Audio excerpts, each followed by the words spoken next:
सौ श्रद्धा किरण पवार यांची नगरसेविकापदी प्रचंड बहुमतानं निवड झाल्याबद्दल हार्दिक हार्दिक अभिनंदन. शुभेच्छुक किरण पवार मित्रपरिवार.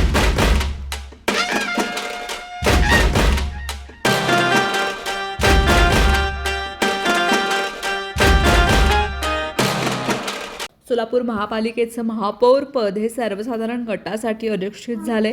त्यामुळे आता सोलापूरमध्ये भाजपचा कोण महापौर होणार याची उत्सुकता भाजप कार्यकर्त्यांना लागले. सोलापूरमध्ये भाजपनं एक हाती सत्ता मिळवली आहे. आता महापौर पद कोणाला दिलं जाणार याची जोरदार चर्चाही सुरू झाली आहे. भाजपकडून सोलापूरसाठी काही नावं चर्चेमध्ये आहेत.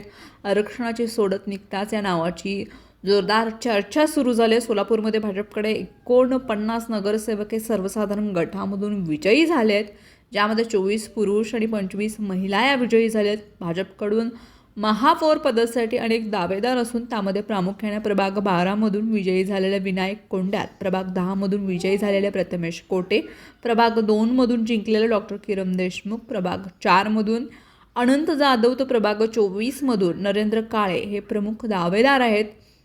विनायक कोंडाल हे महापालिकेमध्ये सर्वाधिक मताधिक्यानं निवडून आलेत. विनायक कोंडाल हे चौथ्यांदा नगरसेवक म्हणून निवडून आलेत. शिवाय आमदार देवेंद्र कोठे यांचे भाऊजी आहेत. तर प्रथमेश कोटे हे आमदार देवेंद्र कोठे यांचे बंधू आहेत. ते दुसऱ्यांदा नगरसेवक आहेत. आणि डॉक्टर किरण देशमुख हे आमदार विजयकुमार देशमुख यांचे पुत्र असून दुसऱ्यांदा नगरसेवक झाले. तर अनंत जाधव हे भाजपचे निष्ठावंत असून ते दुसऱ्यांदा नगरसेवक आहेत.